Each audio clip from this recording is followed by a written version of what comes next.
Okay, guys, here is chapter 2 of Ink on His Fingers by Louise A. Vernon.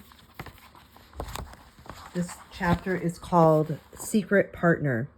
Ulrich Zell stared at the pile of types. You believe me, don't you? His quiet appeal touched Hans to the quick. Of course we believe you, Ulrich, Marguerite said after the boys told her the story. What an exciting mystery it all is. It may be for you, Marguerite, but it won't be for either Ulrich or me if the constable finds the types in our possession.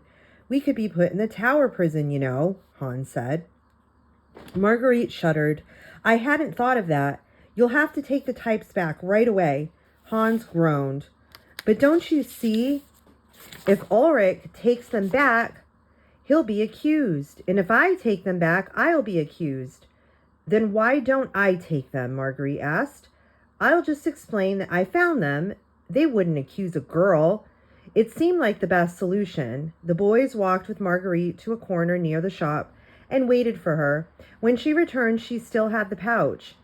Nobody was there, she wailed. I pounded and pounded on that door. She held out the leather pouch as if it were a snake. Now what will we do? We just can't leave them.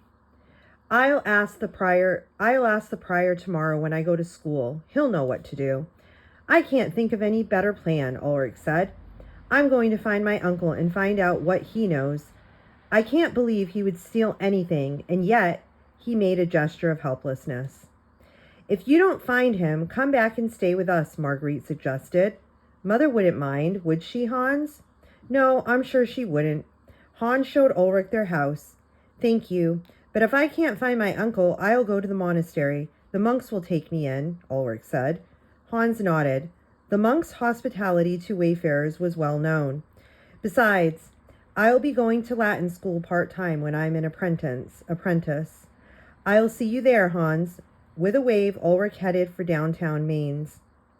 In front of the Dunn's house, 4-year-old Else ran to meet Hans and Marguerite. Hurry, Mother says. Herr Faust, the banker, is coming. We're to go watch for him. Why would a banker come to see Mother? Marguerite asked. On a holy day, too. Hans shrugged. Who knows? Probably something about Father's estate. Anyhow, let's watch from my room. He and the 2 girls raced up 3 flights of stairs to his favorite lookout window. Hans put the pouch of types on his sloped writing desk.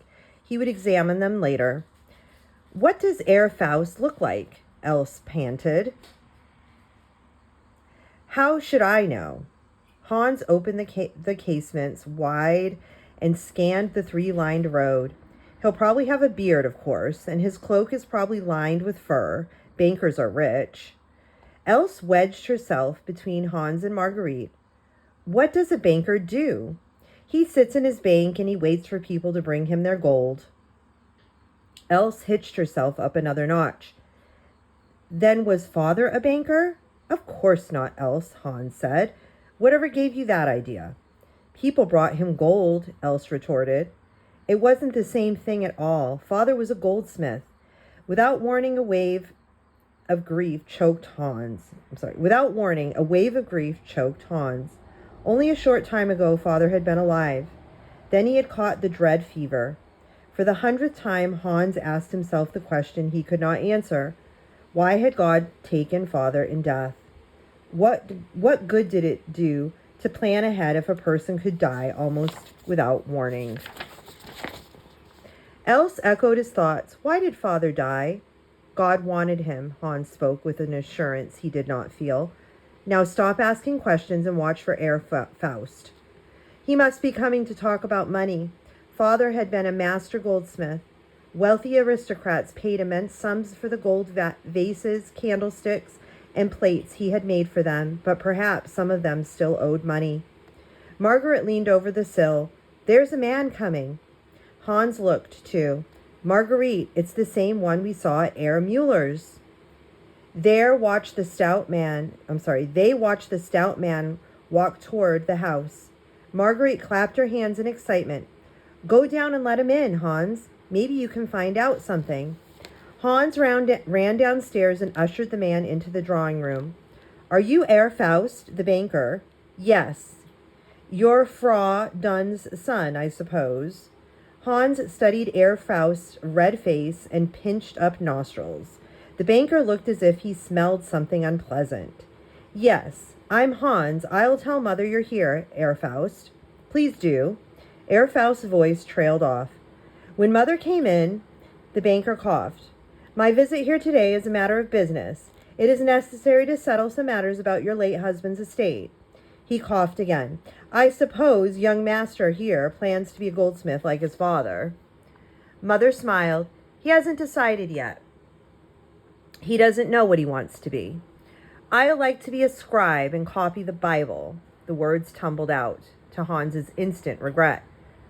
Why had he revealed his secret dream for the second time that day, this time to an unpleasant man like Herr Faust? Do you believe you have a vocation as a scribe? You might enter the church, perhaps, the banker asked. Hans thought of the many hours he had practiced. Sorry, hold on. Sorry. That's my tea, guys. Okay.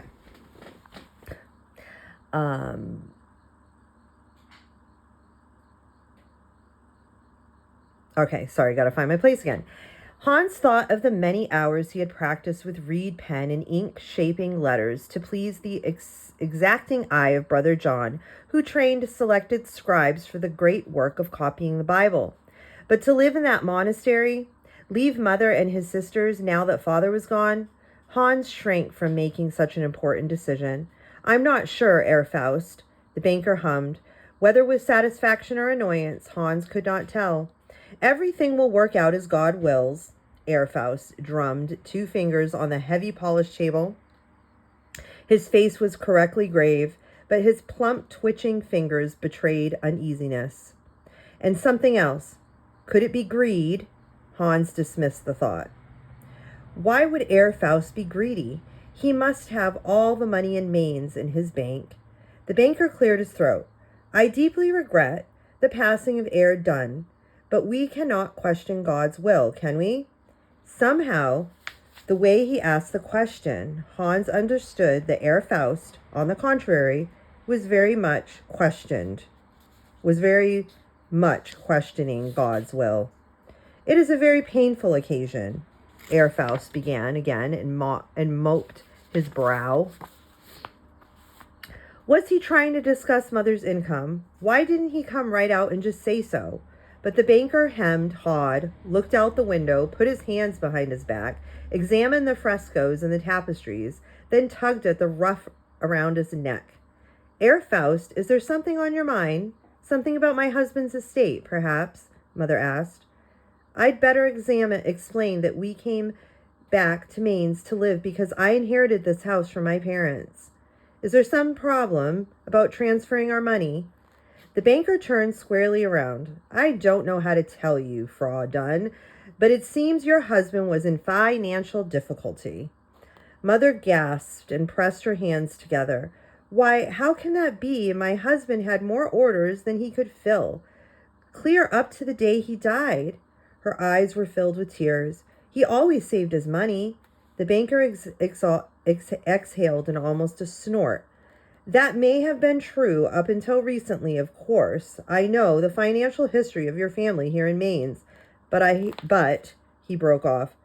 But what, Herr Faust? You must tell us. I never dreamed that Herr Dunn would die so suddenly and leave his affairs in such a grievous state. You see, Herr Dunn, he owed a large sum of money, so large, in fact, that it would take most of your income to pay for it.